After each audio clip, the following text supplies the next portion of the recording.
I didn't find out all at once. That's the thing people misunderstand later, when they ask how I didn't see it coming. There was no single moment where the world cracked open and revealed its teeth. It started with small things. Administrative things. Polite things. The kind of things you dismiss because you've lived long enough to know that systems glitch, paperwork gets crossed, and clerks don't always read carefully. The first letter arrived on a Tuesday. White envelope. No logo on the front. My address typed, not handwritten. No urgency markings. No warnings. Inside was a single page. We regret to inform you that your request cannot be processed at this time due to information received from third parties regarding potential risk factors. That was it. No explanation of what request. No description of the risk factors. No indication of who these third parties were. At first, I assumed it referred to a form I'd submitted weeks earlier, something routine. A local permit, a community registration. I folded the letter, placed it in the drawer where I keep documents that might matter later, and went on with my day. I made coffee. I answered emails. I took a walk. Nothing felt wrong yet. The second signal came 3 days later, and it wasn't a letter. It was a phone call that didn't connect. I saw the missed call notification in the evening. Unknown number. Local area code. No voicemail. I didn't call back. I never call back unknown numbers. That's a habit you develop when you've lived quietly and learned how easily attention turns into inconvenience. The following morning, I tried to log into an online service I've used for years. Same password. Same device. Same network. Access denied. I assumed I'd mistyped something. Tried again. A message appeared. Your account has been temporarily restricted pending verification. Verification of what? It didn't say. I checked my email. Nothing. No warning. No explanation. No timeline. Still, I didn't panic. Not yet. Systems do this sometimes. Algorithms misfire. Someone flags the wrong box. I sent a standard support request and moved on. By the end of the week, there were 4 signals. Individually, none of them mattered. Together, they felt coordinated. A delayed prescription refill, pending review. A polite email from a community organization informing me that my participation status was under reassessment. A notice that an appointment I'd scheduled had been quietly canceled, no reason given. Every message used the same tone. Careful, neutral, concerned. No accusation. No allegation. Just pending, under review, based on information received. The phrase repeated itself often enough that I noticed. Information received. Not evidence. Not findings. Information. On Friday afternoon, I finally called one of the offices directly. I chose the least consequential one, the kind where clerks are more likely to speak plainly. The woman on the line was kind. That almost made it worse. She checked my file. I could hear her typing. "Oh," she said softly. That single syllable carried weight. "What does 'oh' mean?" I asked, keeping my voice neutral. She hesitated. "Well," she said, "there's a note here." "What kind of note?" Another pause. "A precautionary one." "Precaution against what?" She cleared her throat. "I'm not authorized to go into details. But it mentions concerns about emotional regulation and possible aggression." I laughed before I could stop myself. Not a bitter laugh. Not an angry one. A surprised laugh. "You must be confusing me with someone else," I said. "I've never had any incidents. No complaints. No history of anything like that." "I understand," she replied quickly. "And I'm not saying it's true. We're not making a determination. We're just required to acknowledge the note.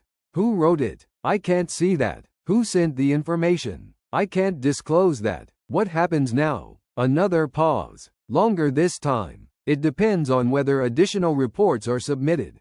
Reports. Plural. I thanked her and hung up. I sat at my desk for a long time after that, staring at nothing. Aggressive. That word echoed. If someone had asked me to describe myself, that wouldn't have made the top 100. I'm careful with my words. I avoid confrontation. I leave places early when tension rises. I've lived most of my life making myself smaller, not louder. So I did what any reasonable person would do. I started looking for patterns. I went back through my recent interactions, conversations, emails, messages, anything that could be misinterpreted. There were disagreements, sure. Everyone has those. Mild ones. Family-level disagreements. Nothing raised voices or slammed doors. Still, by Sunday, 2 more services had quietly limited my access. No bans. No accusations. Just temporary adjustments. That's when I understood something important. This wasn't about proving anything. It was about preparing the ground. I wasn't being punished. I was being positioned. On Monday morning, I received the letter that changed how I saw everything. It wasn't addressed to me directly. It was copied to me. The subject line read, Interagency Notice, Preliminary Risk Awareness. My name appeared in the 3rd paragraph. Not as a suspect, not as a patient, as a subject of concern. The wording was careful, almost elegant. Based on multiple independent inputs, we recommend heightened awareness when engaging with the above-named individual. No immediate action is required at this time.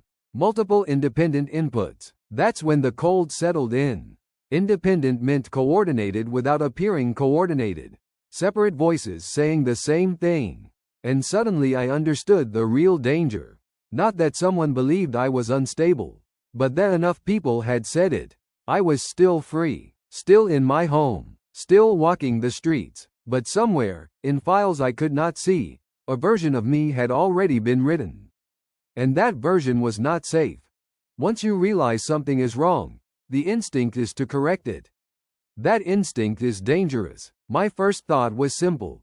There's been a mistake. I need to clarify. I drafted an email, then deleted it. I opened a support chat window, closed it. I even picked up the phone once, dialed halfway, and stopped. Because clarification assumes a neutral listener. And nothing about this felt neutral anymore. Instead of reaching outward, I started looking inward, at my own perimeter. Who had access to me?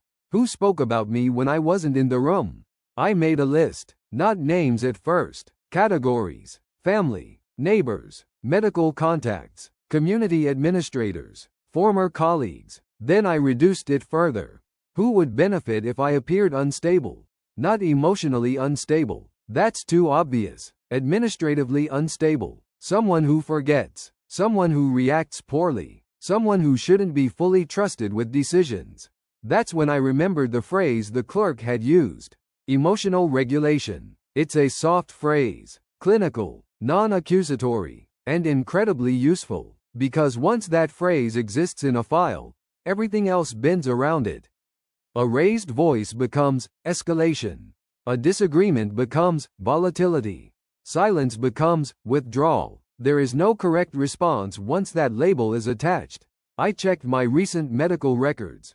Nothing alarming. No diagnoses. No warnings. No referrals. But there was a note added 2 months earlier. Not a diagnosis. Just an observation. Patient appeared tense when discussing family-related stressors. I remembered that visit clearly. A routine checkup. A casual question. I had answered honestly. Anyone would have. Tense. Not aggressive. Not dangerous. But tense was enough to open a door. I requested a full copy of my records. Legally, I'm entitled to them.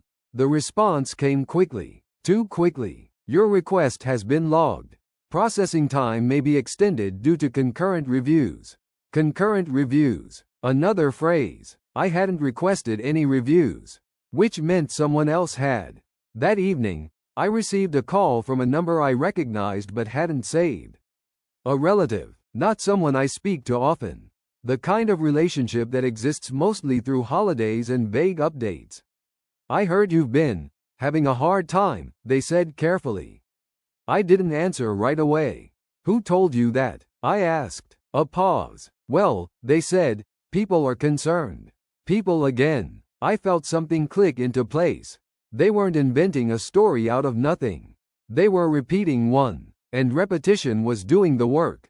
I asked a few neutral questions. Nothing confrontational. I let them talk. What I learned mattered more than what they said directly. They used the same phrases I'd seen in the documents. Under a lot of pressure. Not handling things well. Maybe not realizing how he comes across. Those weren't their words. They were borrowing them. By the end of the call, I was certain. This wasn't one report. It was a network of low-intensity statements, each harmless on its own, devastating together. No one had accused me of anything concrete. No one had claimed I'd done something specific. They'd done something far smarter. They'd described a trajectory. A man who was changing. A man who was hard to reason with.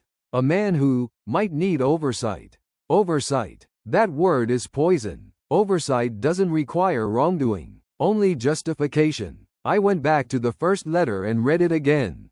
Information received from third parties. Not evidence, not incidents, just information. I understood then why nothing had been explained. Explanation invites contradiction. Ambiguity invites compliance. I also understood something else. If I tried to defend myself now, loudly, emotionally, I would be supplying exactly what the file already claimed.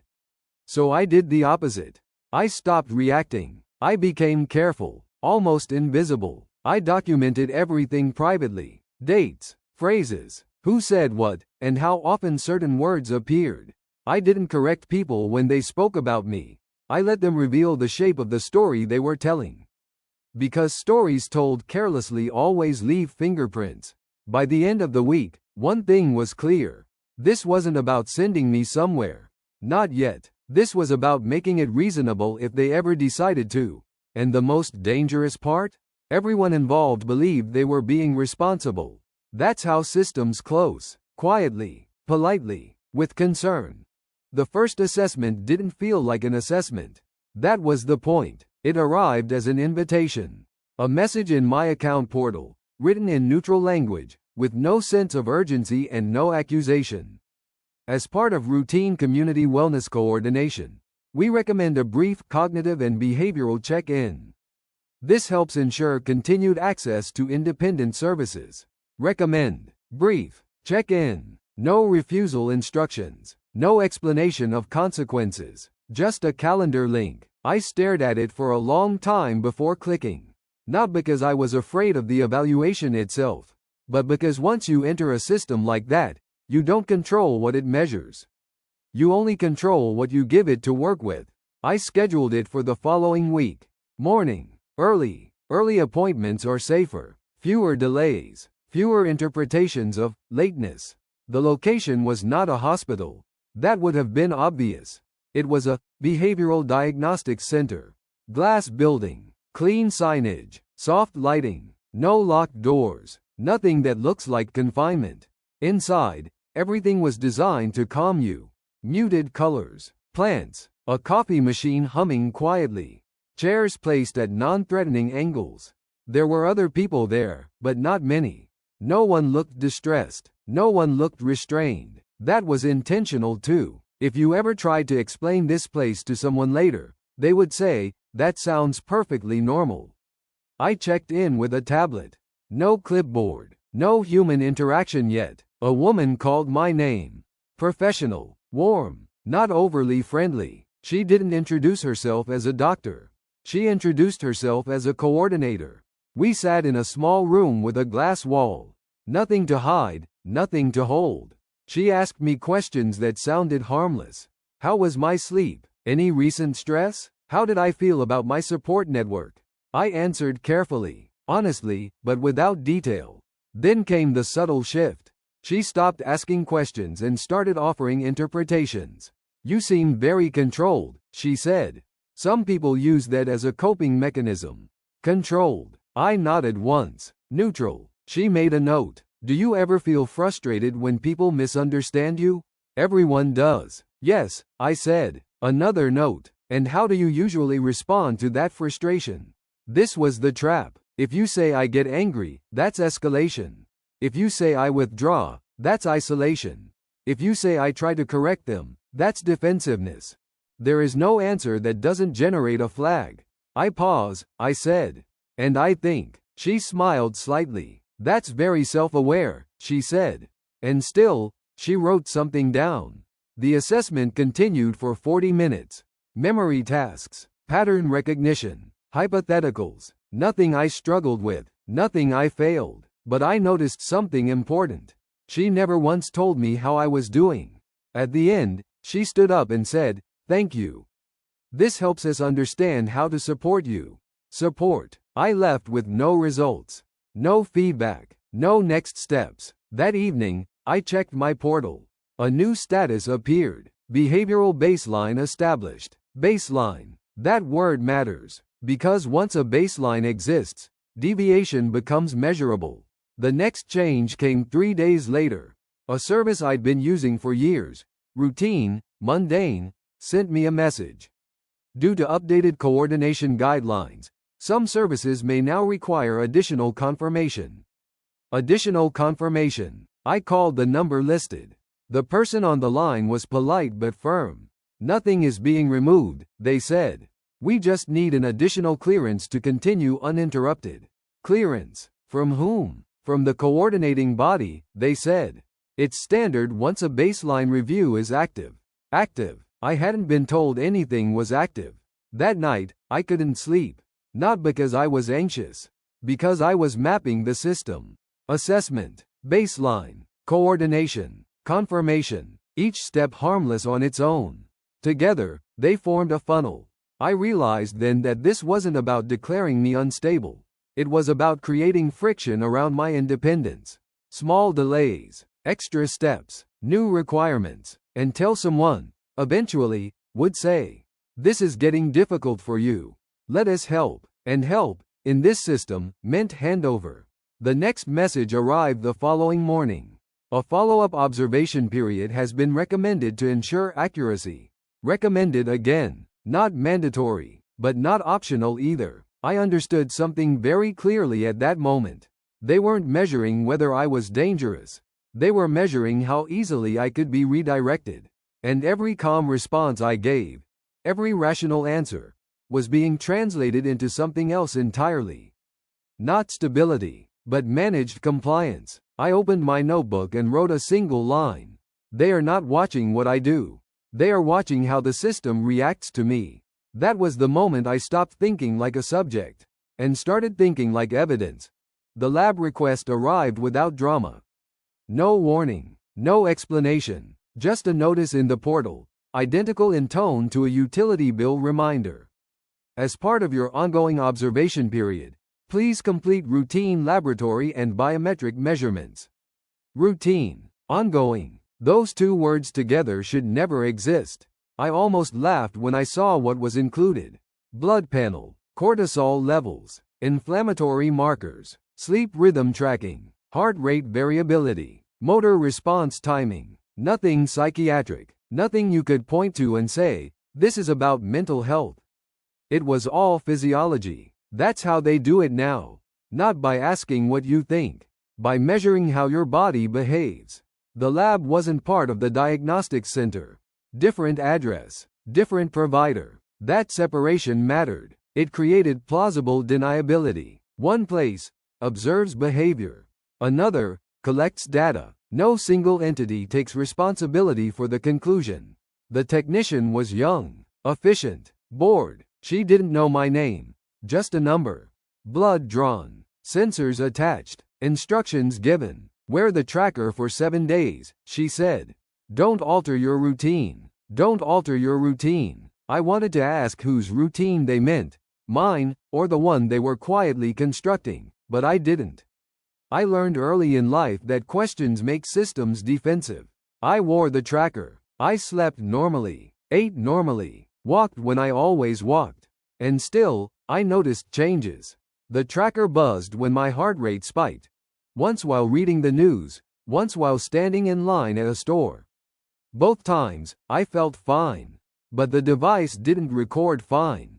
It recorded deviation. On the 4th day, I got a message. Your data has been received. No interpretation. No reassurance. Just acknowledgement. 2 days later, another update appeared. Certain markers exceed age-adjusted norms. Certain markers. No list. No values. just enough language to sound scientific and alarming at the same time. I logged out and sat quietly for a long time. This was the clever part. If they had said everything looks normal, the process would stop. If they had said something is wrong, I could contest it. But certain markers floated in the middle, too vague to challenge, too serious to ignore. The next appointment was scheduled automatically. Not an evaluation, a consultation. This time, the coordinator was joined by someone else.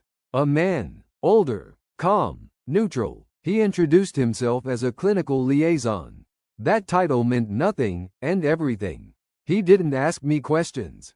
He reviewed charts. These results don't indicate illness, he said carefully. I noticed the pause before the last word. But they suggest increased physiological stress responses. Suggest, which can correlate, he continued, with impaired judgment under pressure.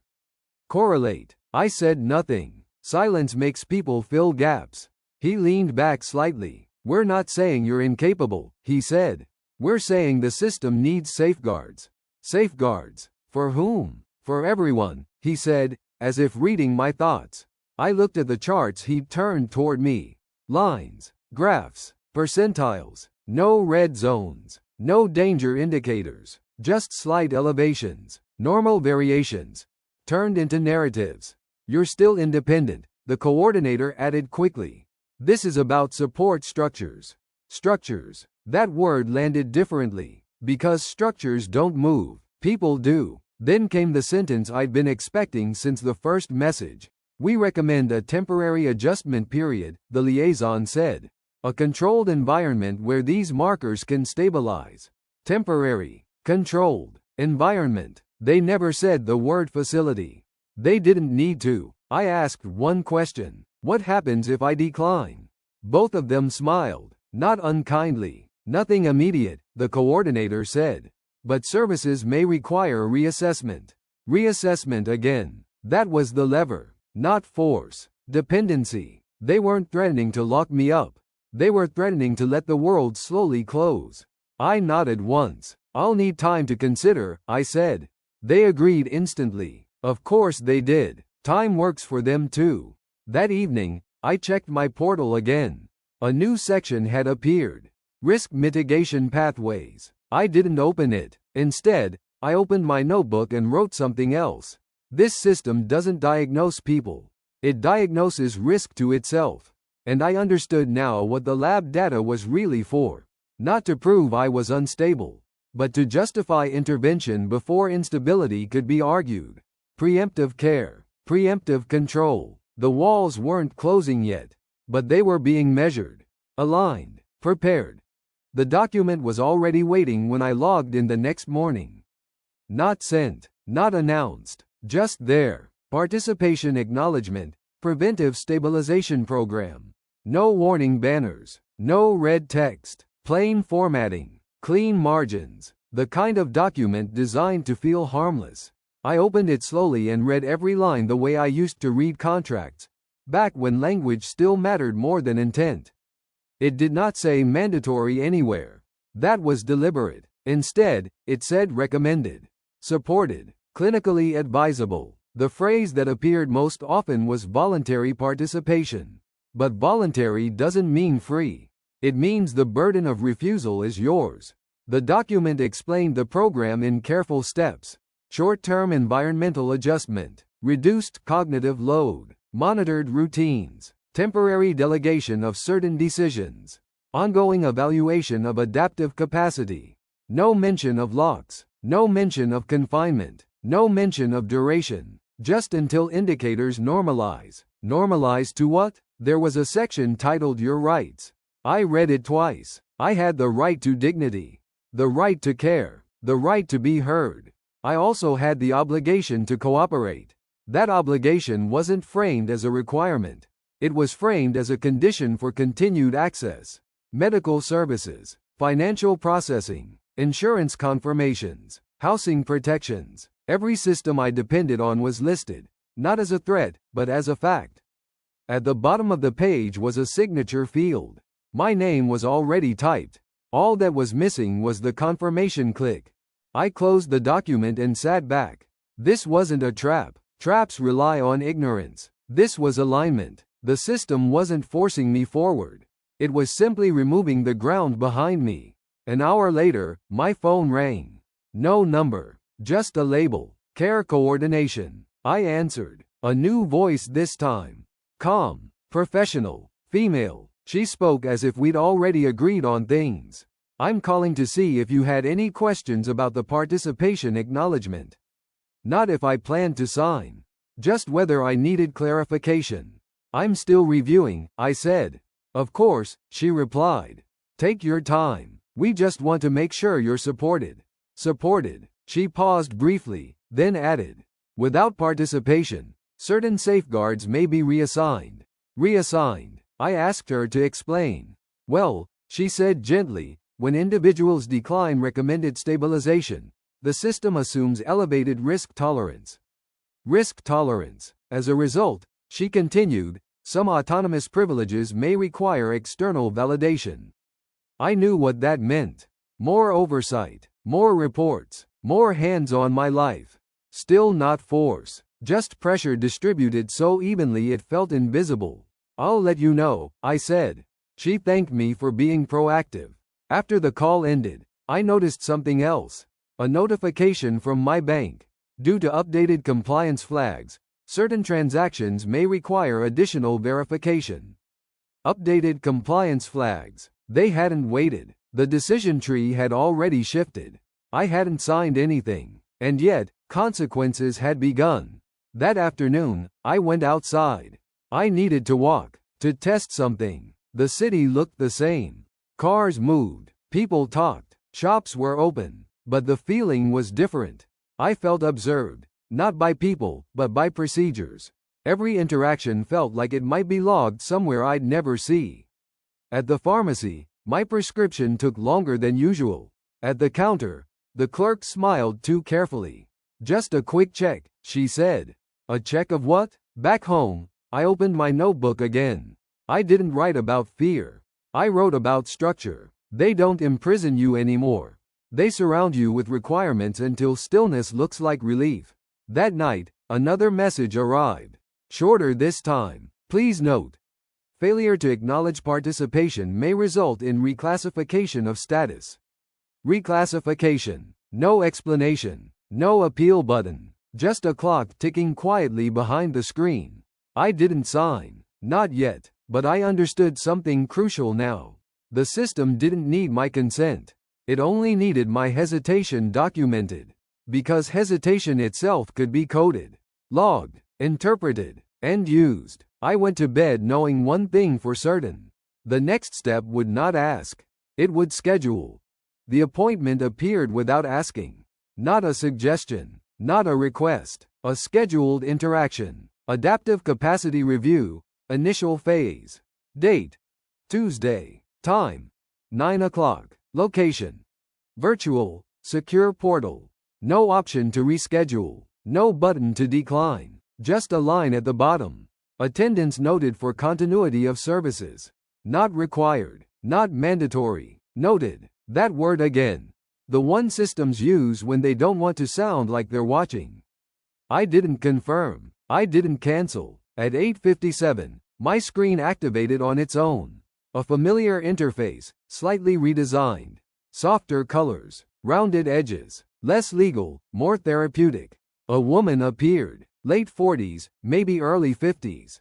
Neutral clothes, no jewelry. Her background was intentionally vague. No personal objects, no windows. She smiled the way professionals do when they want to look human without becoming involved. Good morning, she said. I'm Dr. Elaine Morris. I'll be facilitating today's review.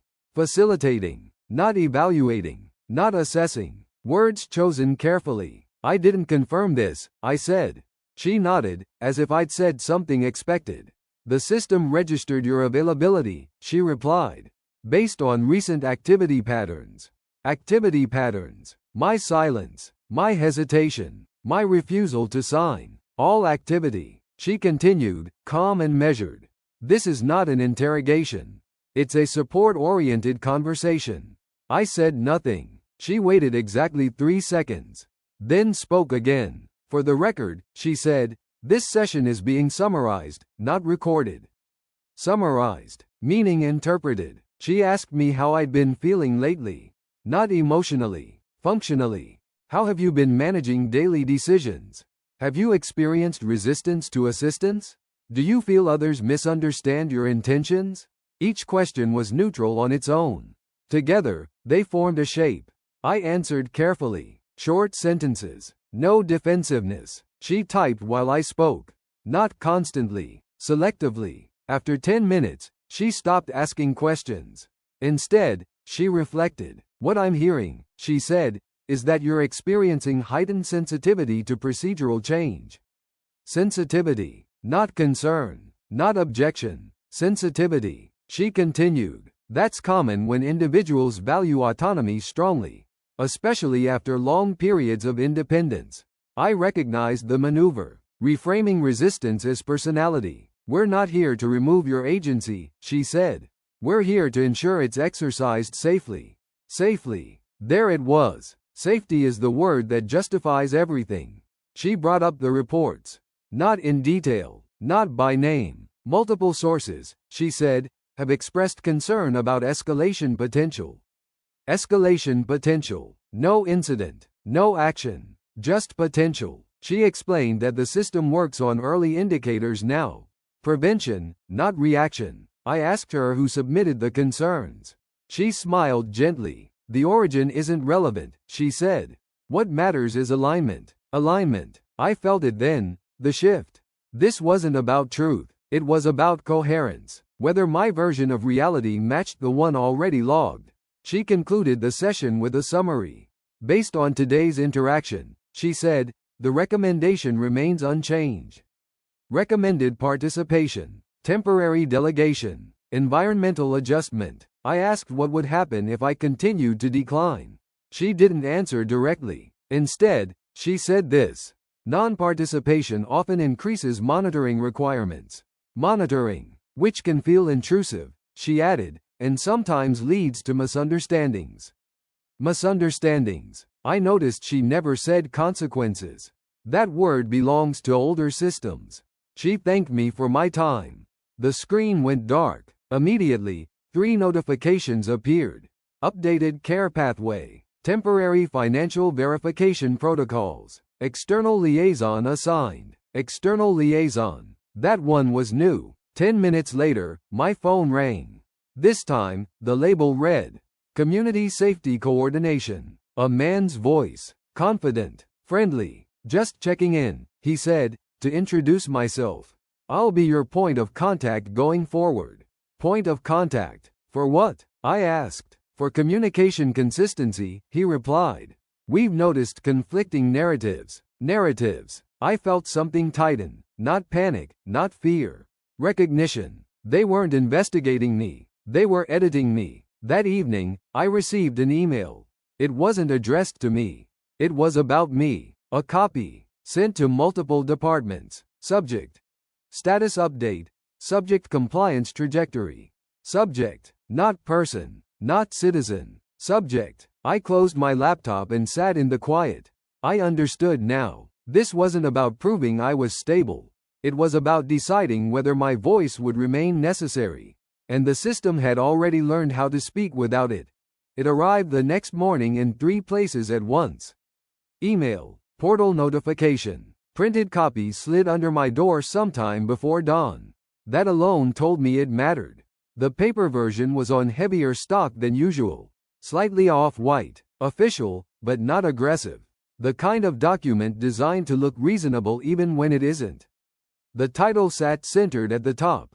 Statement of voluntary cooperation. Voluntary. I read the word twice before I touched anything else. Beneath it was my full legal name. Correct spelling. Correct middle initial. My address. My date of birth. All accurate. Then the opening sentence. I acknowledge that recent events have highlighted areas where additional support may improve my decision-making capacity and personal safety. I felt something cold move through my chest. Not shock. Recognition. This wasn't forged in the old sense. No fake signature. No clumsy imitation. This was worse. This was constructed. The next paragraph used my voice, or something close to it. Measured, calm, rational. While I remain capable in many areas of daily life, I recognize that stress and misunderstanding may occasionally affect my judgment. That sentence could have been mine if someone had asked me to write it under pressure, with consequences implied. I hadn't. The document continued, building carefully. No accusations, no dramatic claims, just concessions. Small, reasonable, hard to argue against without sounding unreasonable. I agree to temporary procedural adjustments, including delegated oversight in specified domains, for the purpose of continuity and risk reduction.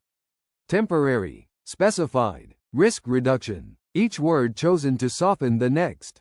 I turned the page. That's where it changed. A checkbox section titled Affirmations.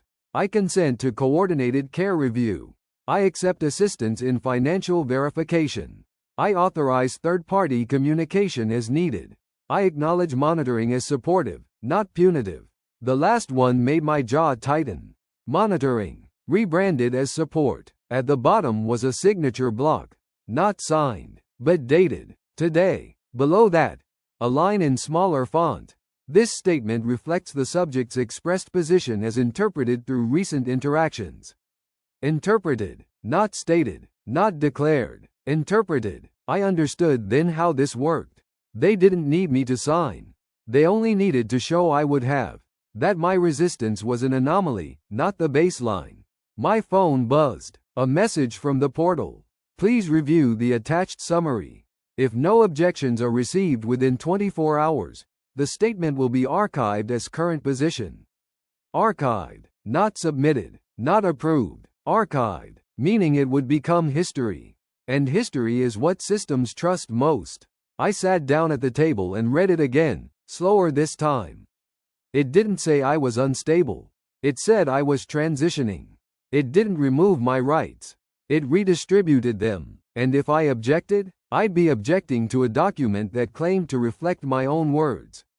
That made me look confused, defensive, resistant, everything they'd already logged. There was a knock at the door. 2 short taps. Professional, polite. I didn't answer. The knock came again, followed by a voice through the door. Just wanted to introduce myself in person, the man said. External liaison. External liaison. I'll wait, he added lightly. No rush. No rush. I looked at the document on the table. At my name. At the version of me it described, cooperative, reasonable, already halfway gone. For the first time since this began, I understood the real danger. They weren't trying to lock me away. They were making sure that when I spoke, my words would arrive second. And once that happens, you're no longer arguing for control. You're arguing with a record that already says you agreed. I didn't answer the door.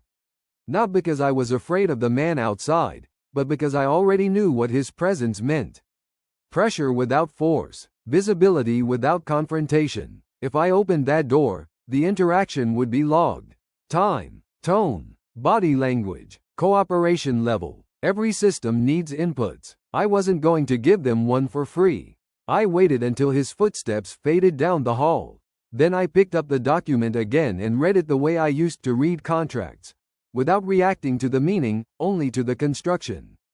People think documents persuade with content. They don't. They persuade with consistency. I started marking patterns. The same phrase appeared 3 times in slightly different forms.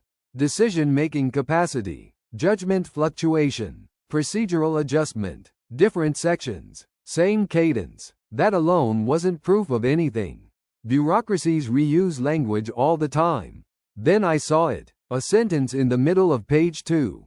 As observed during recent engagements, the subject demonstrates partial alignment with recommended frameworks. Engagements, plural, parentheses. That stopped me. No human rights like that after an interaction. That's template language. I scanned the rest of the document looking not for meaning, but for seams. There it was again. Framework adherence may increase with guided reinforcement.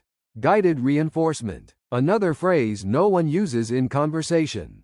I opened my laptop, not the portal, the archive. Years ago, before retirement, I'd saved a private library of regulatory language, forms, drafts, rejected templates.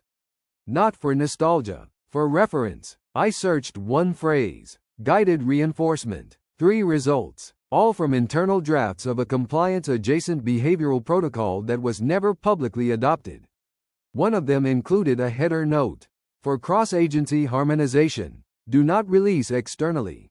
My pulse didn't spike, it slowed, because this meant something important. They hadn't written this document about me. They had assembled it around me. I searched another phrase, expressed position as interpreted through recent interactions. One hit, a procedural memo used when no direct consent could be obtained, but alignment needed to be inferred. That memo included a footnote. Use only when subject profile meets stability threshold. Threshold. That word matters, because it means there's a line. And lines mean criteria, which means rules. And rules can be audited. I leaned back and looked at the paper again. It wasn't personal. That's what made it dangerous. They weren't trying to silence me because of something I'd done. They were applying a process that had already decided people like me were manageable. Easier to reframe than to fight. I flipped to the metadata. The digital copy included a document ID. Not visible to most users. Visible to me. I copied it. Then I did something they didn't expect. I didn't challenge the document. I didn't object. I didn't call a lawyer. I replied through the portal with one sentence. Please confirm which procedural framework this statement was generated under. Nothing emotional. Nothing accusatory. Just technical. An hour passed. Then my portal updated. Not with an answer. With a revised version of the same document. Same title. Same content. But one line was gone. The line with engagements. Someone had noticed. Someone had scrubbed. And that told me everything I needed to know. Because systems don't correct language unless there's risk. And people don't erase templates unless someone might recognize them. They weren't prepared for me to read this like a professional. They expected confusion, compliance, silence. Instead, I had confirmation. This wasn't about my behavior. It was about classification. And now I knew which system they were using. Which meant I also knew something else. Every system that categorizes people leaves a trail of definitions behind it. And definitions are where the truth leaks. The portal didn't notify me when the criteria file became visible. It never does. Systems like this don't announce exposure. They rely on obscurity, not secrecy. The assumption is simple. No one will look closely enough to notice the hinge. But I did. I accessed the internal glossary the way I used to access archived regulatory notes, through a cross-reference that wasn't meant for end users, but wasn't locked either. A legacy link. Forgotten. Untidy. The file wasn't long. 14 pages. Dry. Procedural. Written by people who believed language could neutralize responsibility. The title told me more than the content ever could. Behavioral risk alignment. Interpretive definitions, internal use. Not risk assessment. Not diagnosis. Alignment. I scrolled slowly. They didn't define instability the way a clinician would. They defined it the way an administrator does, by friction. Instability. Repeated deviation from recommended procedural pathways, including but not limited to delayed responses, independent verification attempts, and expressed skepticism toward guided processes. I read that twice. Independent verification attempts. That was me. Not aggressive. Toggle. Not volatile. Just unwilling to accept a single narrative without checking the seams.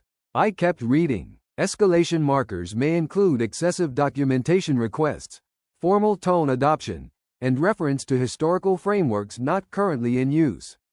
Formal tone adoption. Historical frameworks. That was my language, my habits, my training. They weren't flagging emotion. They were flagging competence. I turned the page. Risk is not determined by intent, but by system compatibility.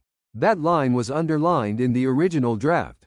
Someone had emphasized it. Compatibility. If you don't fit smoothly, you're friction. If you're friction, you're risk.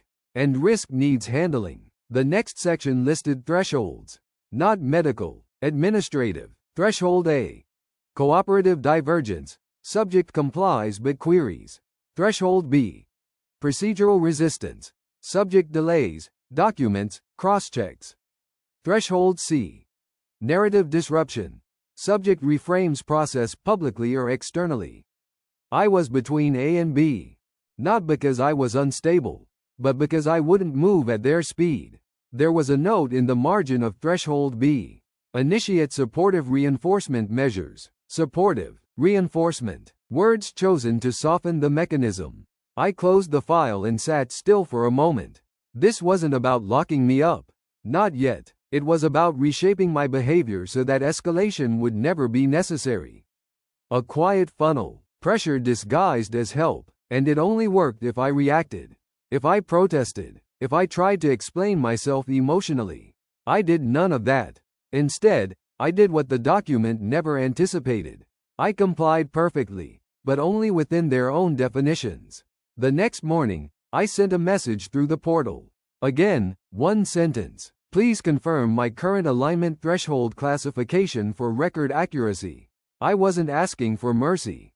I was asking for classification. They replied 6 hours later. Not directly. They updated my case notes.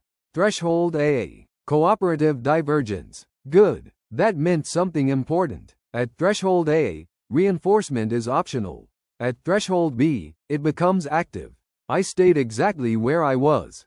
No emotion, no resistance, but no shortcuts either. When they suggested a call, I accepted, then requested an agenda in advance. When they sent summaries, I acknowledged them, then archived copies. When they phrased recommendations vaguely, I asked for definitions. Each time, I was compliant. Each time, I slowed the process by insisting on clarity. They couldn't escalate without triggering their own criteria. And now I had those criteria in writing. I watched how they adapted. Language softened. Timelines stretched. Messages became less frequent. They didn't know how to move me forward without reclassifying me. And reclassification required justification, which required records, which I was already keeping. One afternoon, a new note appeared in my file. Brief, carefully worded. Subject demonstrates sustained procedural literacy. Monitor without intervention. That was the line they didn't want to write, because it meant I wasn't compatible with their funnel. I wasn't panicking. I wasn't isolating. I wasn't disruptive. I was calm, precise, and inconvenient. And systems hate inconvenient clarity. I closed the portal and wrote the date in my notebook. Not a journal, a record, because I knew what came next. When a system can't move you forward, it tries to move around you. Quietly, through other channels, and I had a feeling I knew exactly which one they'd try next. I noticed the change because nothing changed.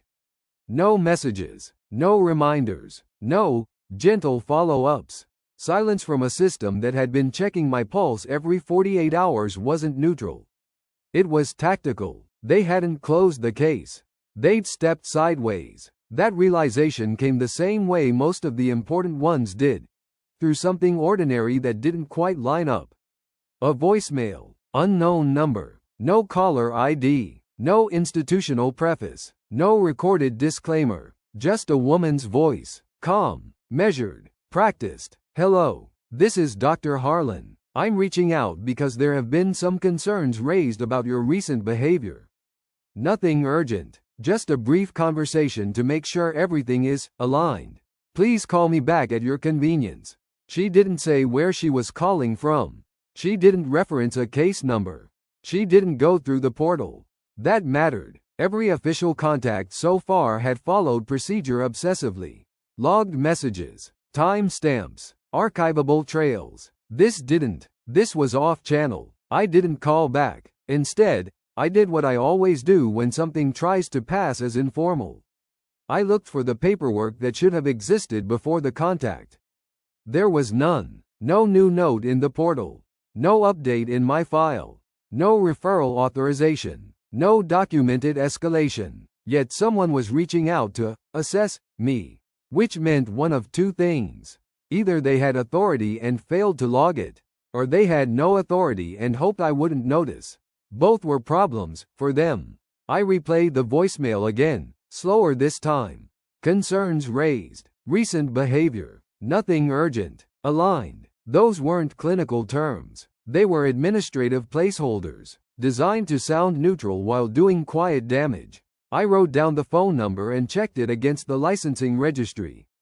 Dr. Harlan existed. Psychiatrist. Private practice. Contracted consultant for multiple regional programs, including, unsurprisingly, the one whose portal I'd been using. But here was the part that mattered. Her scope allowed consultation only after documented referral. There was no referral, which meant the call itself was the violation. They were trying to bypass their own thresholds by outsourcing pressure. Not reclassifying me, not escalating officially, just nudging me toward compliance through a friendly check-in. If I called her back, I'd legitimize the contact retroactively. If I spoke freely, she'd summarize selectively. If I resisted, that resistance would become evidence. It was a neat little trap, one they probably used often. I didn't spring it. Instead, I sent a message, through the portal. Short, polite, precise. I received an unsolicited voicemail from a private clinician referencing unspecified concerns. Please confirm whether this contact was authorized under my current alignment classification. I didn't name her. I didn't accuse. I asked for confirmation. 3 hours later, the portal updated. Not with an answer, with a new note. External advisory outreach may occur to support system continuity. May occur. No authorization. No denial. They were trying to normalize the breach after the fact. That told me everything I needed to know. I requested my full communication log. Not summaries. Not highlights. Raw metadata. They stalled. I waited. Then I did something I hadn't done yet. I replied to the voicemail. But not the way they expected. I left a message. Hello, Dr. Harlan. I'm returning your call. Before we speak, please provide written confirmation of referral authorization, scope of inquiry, and record-keeping protocols. I do not consent to informal assessment. I didn't raise my voice. I didn't threaten. I didn't explain myself. I set boundaries. 2 hours later, she emailed me. Formal this time. Apologetic. She said there must have been a misunderstanding. That she would defer to the primary system. That no assessment would proceed without documentation. The call vanished. No follow-up, no pressure, and, most importantly, no summary entered into my file. Because there was nothing legitimate to summarize. That was their mistake. They stepped outside their own architecture. And in doing so, they left fingerprints where there hadn't been any before. I documented everything. The voicemail, the number, the registry lookup, the email retreat, and then I waited again. Because now the system had a choice. Either admit an unauthorized action, or pretend it never happened. Both options weakened them, and systems, when weakened quietly, tend to expose themselves in one final, unnecessary move. That move was coming. I could feel it. They didn't correct the error. They rewrote the timeline. I noticed it the next morning when I logged in and saw a new banner at the top of my file. Historical note updated for clarity. That phrase is harmless to people who don't read systems for a living. To me, it was an alarm. Updated for clarity never means adding information. It means smoothing friction. It means removing seams. I opened the change log. What they had altered wasn't a diagnosis, a status, or a classification.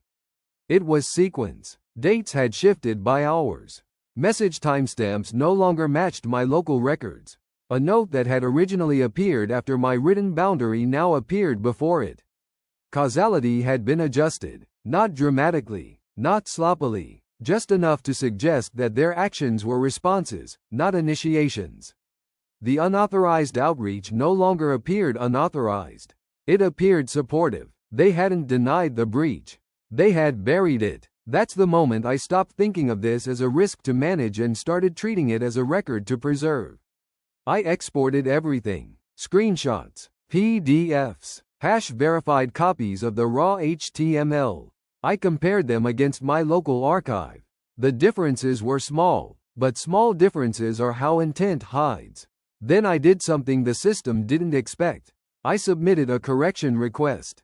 Not an appeal, not a complaint, a correction. I cited the exact discrepancies. I referenced my original access logs. I attached the voicemail timestamp, unaltered, carrier verified. I included the clinician's email withdrawal. And I ended with one sentence. Please confirm whether these revisions reflect new information or retrospective reinterpretation. That forced them into a corner. Because there was no new information. Only reinterpretation. If they acknowledged reinterpretation, they admitted the file was malleable. If they denied it, the original evidence stood. They took 6 hours to respond. The reply came from a different name. Not a coordinator, not a clinician, a compliance officer. Polite, neutral, carefully empty. They thanked me for my diligence. They assured me the system values accuracy. They stated the revisions were procedural alignment.